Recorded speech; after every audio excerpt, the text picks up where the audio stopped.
생산과 소비 부록을 시작했습니다. 박정희는 1972년 개헌을 했죠. 그래요. 그래서 4선 이상 대통령을 할 수 있게 헌법을 개정했어요. 헌법 개정을 보니까 어떤가요? 헌법 규정을 어겼죠. 규정을 어겼어요. 제적의원 3분의 2 이상이 찬성해야지 개정을 할 수 있는데 그렇게 하진 않았죠. 비상계엄을 선포해서 개정안을 국민투표에 붙였죠. 근데 절대 다수의 국민들이 지지를 했죠. 그 박정희 영구 집권을 지지했다고 볼 수 있는 거죠. 다 알고 그 투표한 거죠. 그래요.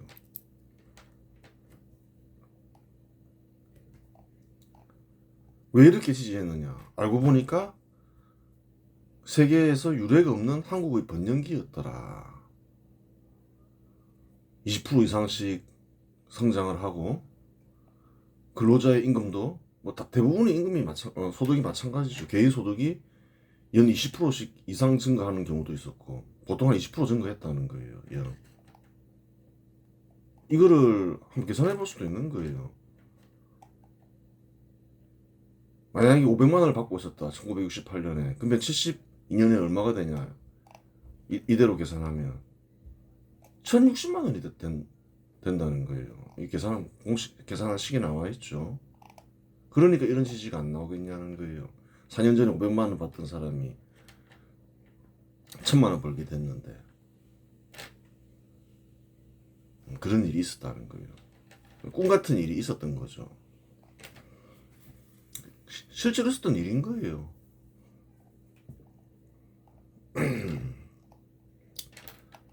강력한 절대다수의 국민들의 지지를 받으면서 이제 개헌에 성공을 하죠. 비상계엄을 선포한 것도 마찬가지죠. 왜 어떻게 비상계엄을 선포하면 박정희는 다 성공할 수 있었을까요? 일단 다수의 국민들의 지지도 있었지만 박정희에 대한 군인들이 강력한 지지를 했죠. 사명감을 가지고서 박정희와 마찬가지로 우리 군인이 근대 국가 수립을 완성해야 돼 이런 사명감이 굉장히 강했다는 거예요. 그 사명감은 상당 기간 이어지는 거예요. 박정희를 중심으로 군인들이 근대국가 수립을 해야 된다 그런 생각이 있었던 거죠. 강력한 사명감. 한번 생각을 해볼 필요가 있어 이제 평가를 해봐야 되죠. 박정희는 무엇을 지키고 무엇을 어긴 것일까? 무엇을 지키고 무엇을 어겼나요? 현시대 한국인들은 1972년 헌법 개정은 반민주적인 행위라고 말한다. 하지만 국민들은 높은 투표율과 찬성률을 볼 때 국민들은 박정희의 영구 집권을 원했다. 즉 당시 박정희 입법 헌법 정치는 민주 정치를 실현한 것이다. 따라서 민주주의를 어긴 것은 아니라는 거예요. 이게 어떻게 민주주의를 어긴 건가요? 절대 다수의 국민들이 지지를 했는데 어긴 것은 민주 정치가 아니라는 거예요. 오히려 민주주의를 실현한 거라는 거예요. 90% 이상이 찬성하는데 그리고 또 그것은 또 국가와 국민을 위한 것이었잖아요. 맞는 것이었다는 거예요. 두 가지 조건이 성립이 돼야지 민주주의겠죠. 공동체와 공동체 구성원을 위한 것일 것. 맞잖아요. 헌법 개정을 안 하면 한국은 산업화에 성공한다는 보장이 없었다는 거예요. 포항제철소도 완공이 안 됐고 또 그 당시에 대기업을 육성 안 된다는 이들도 제법 많았고 야당이 그랬죠. 대표적인 정치인 김대중, 김영삼 있잖아요. 지식인들도 제법 많았고 알 수 없는 일이었다는 거예요. 맞는 것이었고 침묵하는 절대 다수의 국민들이 지지가 있었다는 거예요. 그래요.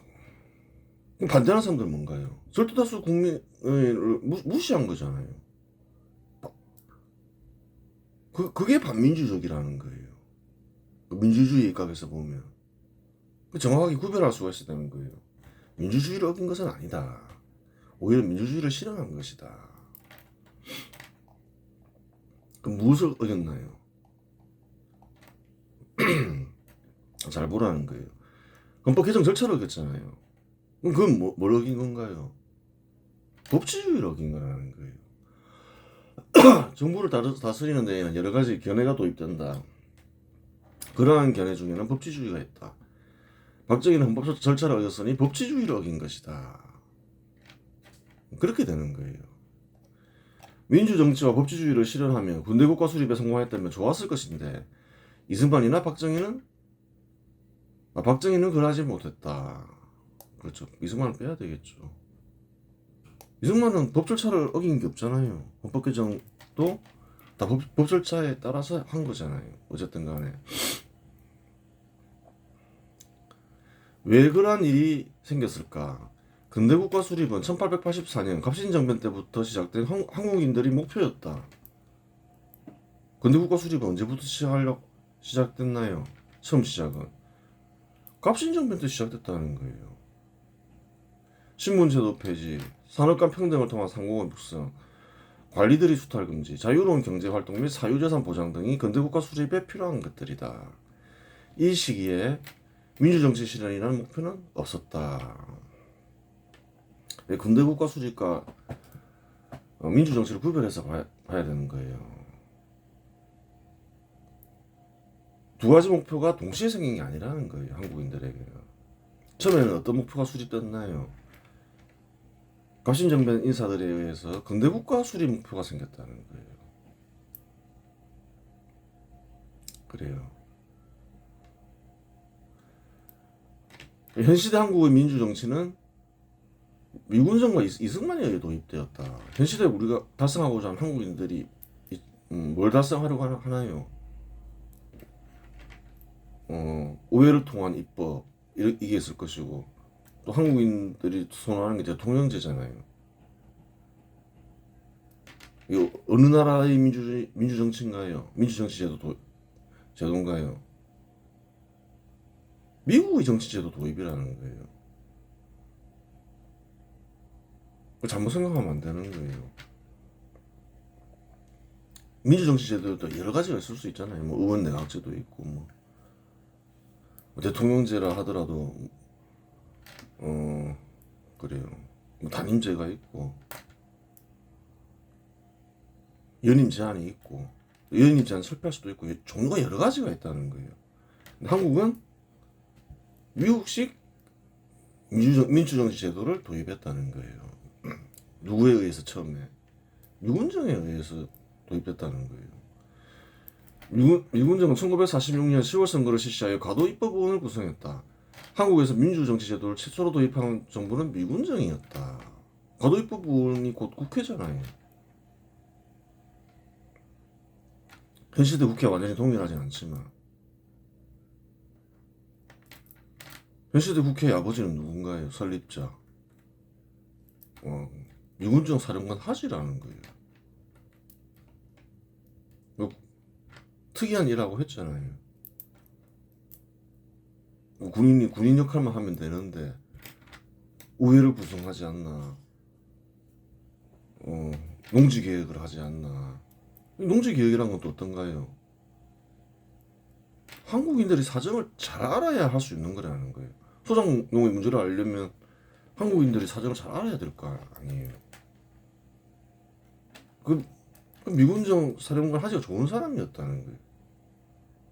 한국인들에 대한 사랑이 없으면 그런 걸 알 수가 없다는 거예요. 그거 해결하면서 소작농 문제를 해결하면서 6.25 전쟁도 큰 어려움 없이 어려움은 컸지만 큰 문제 없이 해결할 수 있었다는 거예요. 베트남전 보라는 거예요. 소작농 문제도 똑같이 한국처럼 있었죠. 그거 해결하지 않고 전쟁을 치르니까 결국은 공산화됐잖아요. 베트남만 공산화된 게 아니라는 거예요. 그때 그 옆에 있던 나라들 뭐 캄보디아, 버마 다 공산화됐지.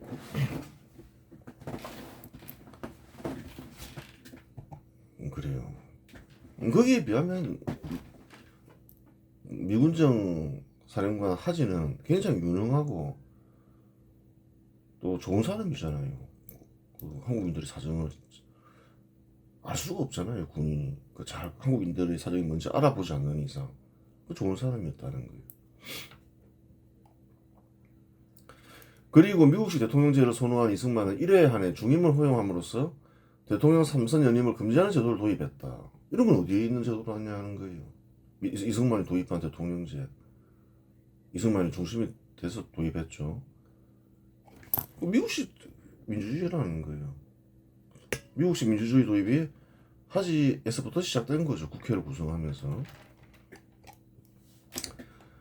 그런데 근대 국가를 수립하기 위해서는 장기 집권이 필요하다. 근데 생각을 해봐야 되는 거예요. 근대 국가를 수립하기 위해서 뭐가 필요한가요? 근대 국가 수립이 막 4년, 8년 만에 되는 게 아니잖아요. 수십 년이 필요하다는 거예요. 그럼 뭐가 필요한가요? 장기 집권이 필요하다는 거예요. 민주정치 제도 하에서도 장기 집권은 가능한데 한국 실정에 맞지 않는 민주정치 제도를 도입한 것이다. 근데 이제 이렇게 그래요. 삼선 연임을 금지하고 이러면 근대국가 수립을 제대로 할 수가 없잖아요. 한국 실정이 안 맞나요? 안 맞나요? 안 맞다는 거예요. 근대국가 수립이 되지 않는 국가에서는 다음 대통령이 근대국가 수립을 목표로 하는지 정반대의 국가를 목표로 하는지 알 수가 없잖아요. 한국만 봐도 그렇잖아요. 한국은 운이 좋게 중간에 한번 문제가 있었죠.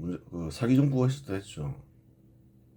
근데 운이 좋게 이승만 또 연이어 박정희가 근대 국가 수립을 목표로 하는 대통령이었다는 거예요.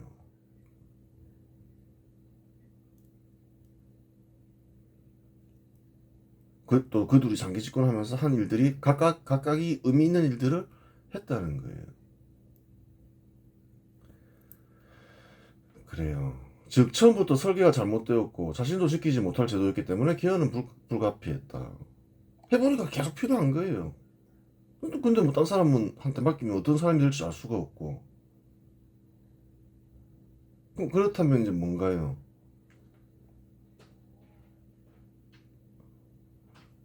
그래요. 장기 집권이 불가능한 미국식 민주정치 제도가 한국에는 맞지 않았다는 거예요. 사실상. 그렇게 되는 거예요. 오히려 의원 내각제가 맞을 수도 있었죠. 그럴 수 있는 거예요. 의원 내각제는 장기 집권이 가능하니까 계속 성과를 내면서 인정받으면 이렇게 강력한 지지를 받으면 계속 집권하는 거잖아요. 그런 식으로 그러니까 좀 그 당시에는 좀 둘 중에 하나를 고르라면 한국 입장에서는 의원 내각제가 사실은 맞았어요. 그러면 계속 장기 집권하면서 계획을 할 수 있었으니까 뭐 일장일단은 있겠죠. 또 수상이 또 그렇게 강력하지 않을 수도 있으니까 일장일단은 있는데 장기 집권만 보면 그렇다는 거예요.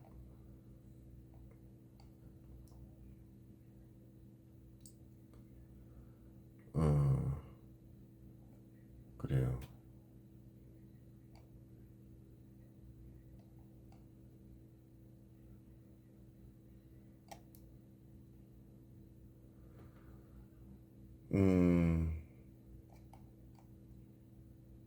이승만도 했죠. 결국 이승만도 그러하거든요. 박정희 역시 근대국가의 정치제도를 완전히 이해하지 못한 결과가 무리한 헌법 개정으로 나타났다. 그렇게 되죠. 수립하기 위해서는 그게 뭐 4년 8년 만에 되는 게 아닌데 그걸 어떻게든 미국식 민주정치 제도로 실현하려고 했다는 거예요. 결국은 뭔가요?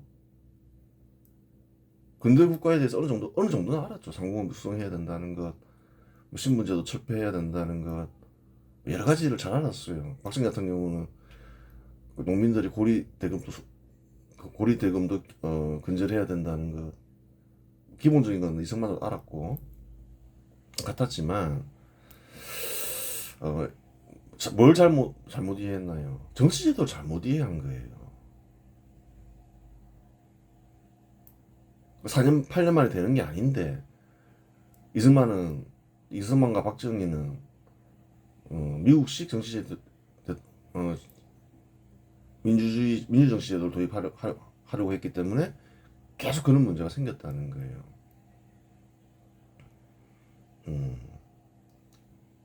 그래요. 근대국가가 수립되는 발전 단계에서 민주주의와 법치주의가 실현되는 법이며 한국의 실정에 맞게 헌법이 설계되어야 했다. 설계되어야 했다. 근데 그렇지가 못했다는 거예요.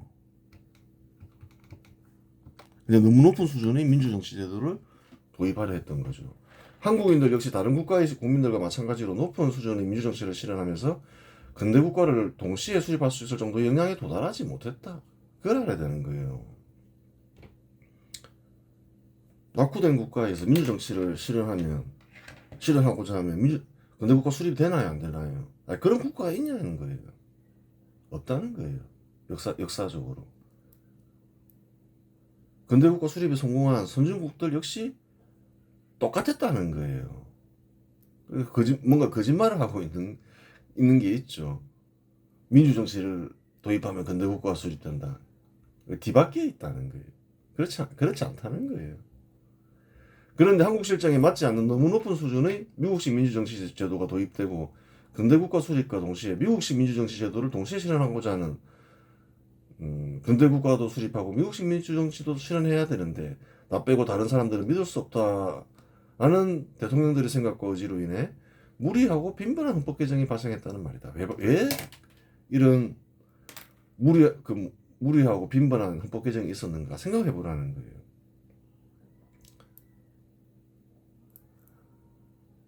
이승만과 박정희를 현 시대 근대국가 수립 반발 세력 혹은 좌파 인사들이라고 하죠. 독재자라고 욕하죠. 그러면 이 사람들은 정말 독재를 해야 되겠다는 생각이 있었느냐? 그러면 처음부터 미국식 민주정치 제도를 안 한다는 거예요. 처음부터 그렇게 안 할 수도 있었다는 거예요. 한국인들 민주정치를 잘 모르잖아요. 이승만이 교육하면서 알게 되는 거지. 모르는 상태였다는 거예요. 그냥 왕처럼 권위주의로 나갔으면 그냥 하는 거였다는 거예요. 근데 이승만도 어떤 생각이 있었나요? 그래도 한국에서는 민주정치를 실현해야 돼. 그런 마음이 많이 있었다는 거예요. 그러니까 이제 계속 헌법 개정을 하게 되는 거죠. 한국의 실정과 맞지 않으니까. 박정희도 마찬가지였다는 거예요. 그 이승만을 통해서 도입된 민주정치 제도는 박정희 마음에도 있었다는 거예요. 마음에 있으니까 그냥 처음부터 권위주의 정치를 실시하면 되잖아요. 완전히 민주정치를 무시하지 않더라도. 근데 또 이제 미국식 대통령제를 실시했다는 거예요. 그 빈번한 헌법 개정, 나름대로 민주정치를 실현해야 되는데 막 그런 생각이 있었다는 거예요. 근데 그보다 더 중요한 건 뭔가요? 둘 다 근대국가 수립이 더 중요하다 생각했다는 거예요. 그러니까 헌법 개정이 빈번하게 발생했다는 거예요. 한국과 대조되는 국가들이 대만과 싱가포르이다. 대만과 싱가포르는 처음부터 장기 집권을 통한 권위주의 정치를 실현하다가 민주주의 정치를 강화하는 방향으로 나갔기에 근대국가 수립의 목표를 달성하면서 한국보다 적은 갈등과 혼란을 겪었다. 그래요. 그 보라는 거예요. 현 시대에서 자꾸 이제 뭐 고대까지 한 100년, 200년, 300년 전까지 올라가면 힘드니까 자세히 알려면 또 한번 확인하긴 해야 되겠지만 어떻게 달성했냐? 현 시대를 보라는 거예요. 현 시대에 근대국가 수립에 성공한 나라들이 있잖아요. 대만과 싱가포르. 이 국가들 보라는 거예요. 민주정치도 수준이 있는데 높은 수준의 민주정치를 도입해서 성공했냐는 거예요. 아니라는 거예요. 대만과 싱가포르는 아예 그냥 처음부터 총독처럼 나갔다는 거예요. 한국은 그렇지 않았죠. 어떻게든 미국식 대통령제를 실현하려고 하다가 안 되니까 개정한 경우이고, 대만과 싱가포르는 아예 처음부터 권위주의 정치였다는 거예요. 혼란을 덜 겪었죠. 뭐 불행한 일도 별로 없었고. 그런 나라는 없다는 거예요. 최근에 중국이 근대 국가 수립에 어느 정도 성공했다, 이제 그런 평가가 있죠. 뭐 사건 사실이기도 하고. 근데 중국이 민주 정치로 실현했냐는 거예요. 또 그게 아니라는 거예요. 왜 그런가요? 그 이유를 정확하게 알아야 되는 거예요. 근대 국가 수립은 장기 집권이 필요하기 때문에 그런 거예요. 누군가 꾸준히 실행해야 된다는 거예요. 민주정치 제도를 도입한 남미 국가들은 다 실패했잖아요. 꾸준히 실행을 못하니까. 그 이유를 정확하게 알아야 되는 거예요. 집단이건 개인이건 누가 장기간 집권해서 꾸준히 그래, 목표를 실현하기 위해서 나아가야 된다. 그래야지 달성될 수 있다. 뭐 4년 8년 한다고 되는 게 아니다. 한국만 해도 보라는 거예요. 하다가 야당이 집권했다 생각해 보라는 거예요. 안 된다는 거예요. 1961년에 민주당이 집권했죠. 그게 그 사람들 어떤 사람들인가요? 농업 중심 생각한다는 거예요. 중소기업 육성해야 된다 이러고 있는 거예요. 포항제철소 이런 거 그런 걸 왜 건설하냐? 그런 사람들이 계속 집권했다 생각해 보라는 거예요. 됐겠냐는 거예요. 뭐 중간에 또 바뀌면 또 누군가 근대국가 수립을 하려고 했겠지만 또 바뀌고 이러면 아무것도 안 됐다는 거예요. 사실상 그게 현실이었다는 거예요. 현실이라는 거예요. 사실이죠. 1972년 개헌된 헌법은 유신헌법이라고 불리는데, 유신이라는 표현은 1972년 10월 17일 박정희 대통령이 발표한 10월 유신 특별선언에서 비롯된 것이다. 그렇죠. 헌법 개정을 발표를 했죠. 근데 유신이란 게 뭔가요? 어디서 많이 들어봤는데 그런 생각 안 드나요? 유신은 일본의 메이지 유신에서 따온 표현으로 국가 체제를 근본적으로 개조한다는 의미를 담고 있다. 역사적 배경을 알아라는 거예요. 유신을 얘기했다. 그 시대 사람들은 알았을 수도 있고 몰랐을 수도 있고 그런데 막 식민지 시기를 겪은 사람들이 그래도 아직 좀 많이 남아 있었을 테니까 아는 사람들이 제법 있었을 수 있죠. 유신이란 말은 한국에서 늘 사용하는 말이 아니라는 거예요. 그 메이지 유신이 이제 국가 개조, 메이지 유신에 성공하면서 일본은 국가 개조로 성공했고 근대 국가가 수립이 됐죠. 그래요. 눈치는 채고 있었지만 맞잖아요. 박정희 대통령은 어떻게 근대 국가 수립 세력이 됐냐? 여러 갈래가 있다 했죠. 갑신정변 인사들을 계승해서 된 경우도 있고, 박정희 대통령은 과거 이력을 보니까 뭐 특별한 인연이 안 보이더라. 갑신정변 인사들과 조선 총독부의 인사다. 뭐 얘기했잖아요.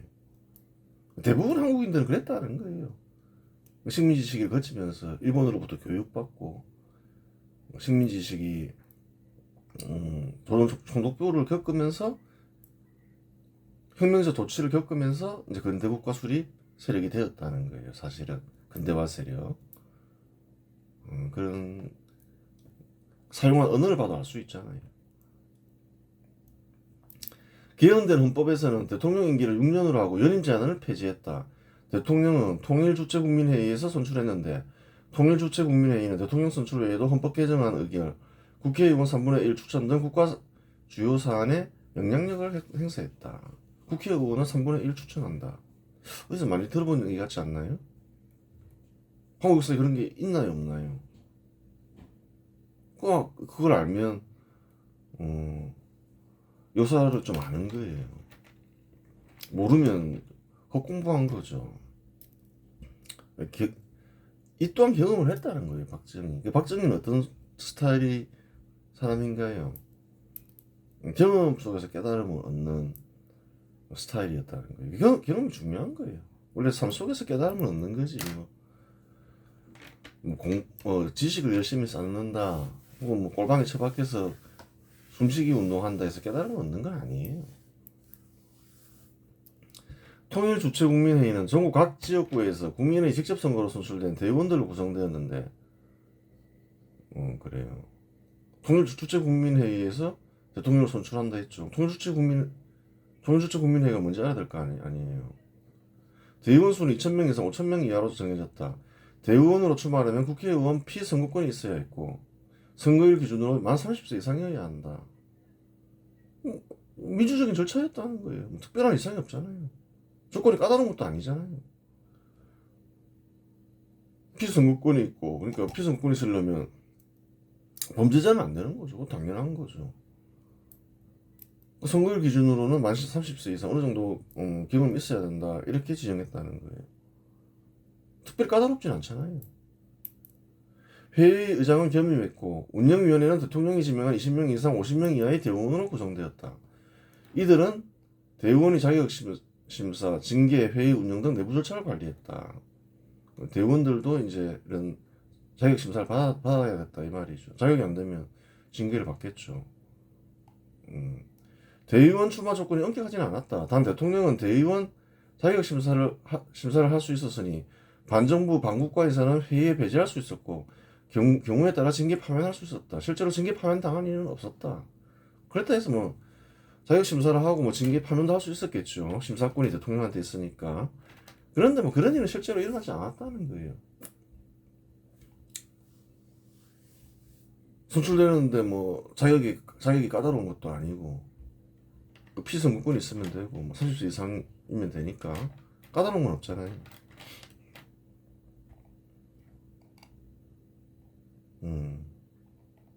그래요. 근데 이제 이전에 비해서는 수준이 좀 많이 낮아진 거죠. 수준이 높다 해서 좋은 건 아니라는 거예요. 그에 걸맞는 민주정치 제도가 좋은 거지. 그래요.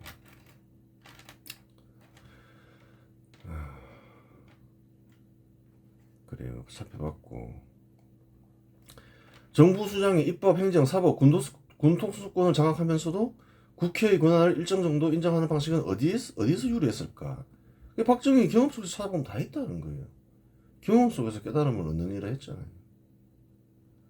대통령은 국회의원을 3분의 1만 추천하니 국회를 완전히 장악한 것은 아니다. 이런 게 한국 역사 속에 있었을까? 박정희가 겪었을까? 겪었다는 거예요. 1946년 10월 미군정의 과도입법 의원을 출범시켰는데, 미군정, 그렇죠. 출범 그런 적이 있죠. 요즘 과도입법이라고 불리죠. 공식 전명칭은. 과도입법 의원은 국회에 해당한다. 국회에 해당한다는 거예요. 미군정 사령관 하진은 90명의 의원으로 과도입법 의원을 구성했는데, 의원이 2분의 1에 해당하는 45명은 본인이 임명했고, 그렇죠. 나머지 45명은 선거로 선출했다. 똑같네? 이렇게 되는 거예요. 처음 실시한 게 아니었다는 거예요. 근데 박정희와 하적의 차이점은 뭔가요? 2분의 1에서 3분의 1로 줄였다는 거예요. 즉 박정희는 한국판 미군정 사령관이 되어 한국판 미군정을 실시했다. 그렇죠. 입법, 사법, 행정, 군 통수권을 장악하면서, 그러면서도 국회를 어느 정도 인정한다. 추천은 또 사령관이 한다. 수장이 한다. 일정 부분을. 미군정이 했다는 거예요. 미군정하고 똑같잖아요.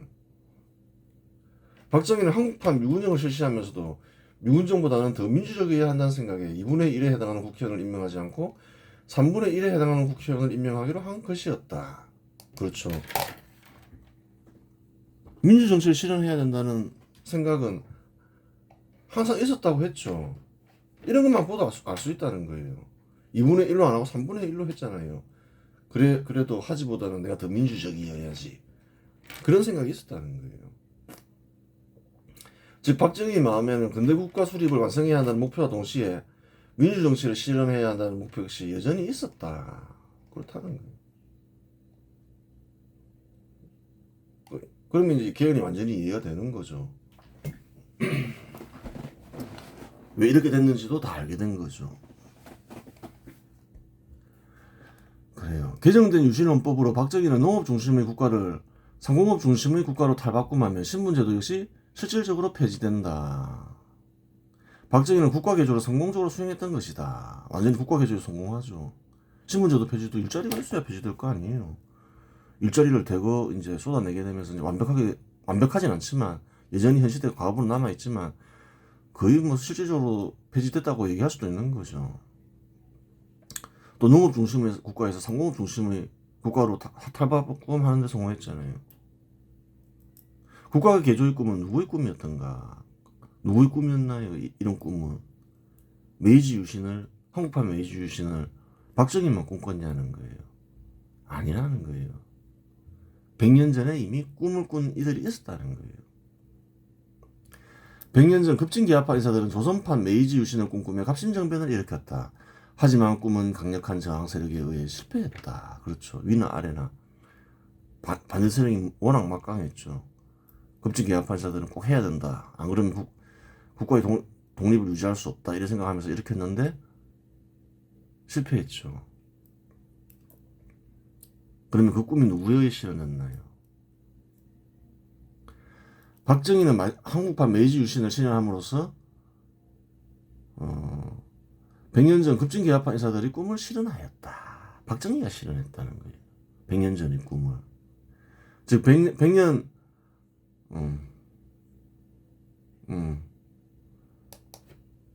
100년 동안의 한국인들의 꿈이 박정희에 의해 실현되었던 것이다. 그래요. 그렇다는 거예요. 한국판 메이지 유신, 즉 국가 개조에 실패하면서 1910년 식민지로 전락한 큰 한을 여겼다. 사실이라는 거예요. 큰 한이었다는 거예요. 볼 수 있는 거예요. 거짓말하는 게 아니라는 거예요. 식민지가 되는 원인을 좀 정확하게 하라는 거예요.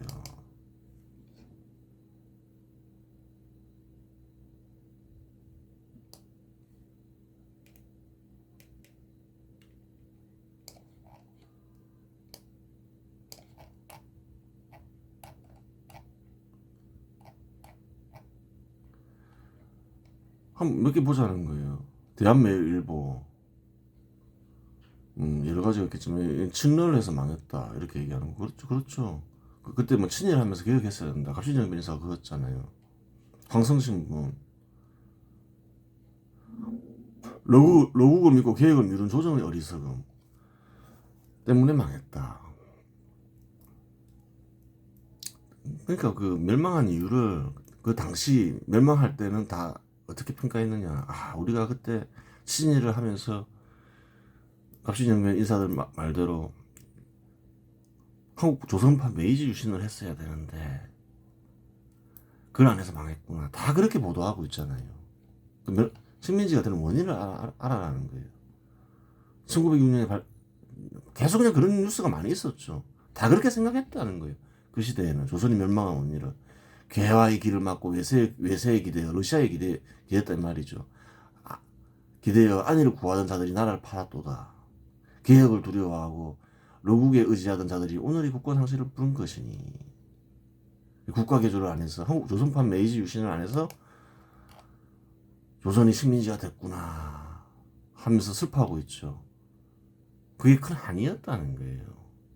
그 한 역시 계속 개성되어 왔던 거죠. 그 한을 누가 풀었나요? 그 한은 박정희가 국가 개조 그 한은 박정희 국가 개조에 의해 풀리게 되었으니 70년의 한국인의 한이 박정희에 의해 풀린 것이기도 하였다. 그게 정확한 평가라는 거예요. 그런 한과 그런 꿈이 있었고 박정희가 실적을 냈기 때문에 이렇게 절대 다수 국민들이 지지를 받을 수 있었다는 거예요. 그래요. 이번 시간에서 마치겠습니다.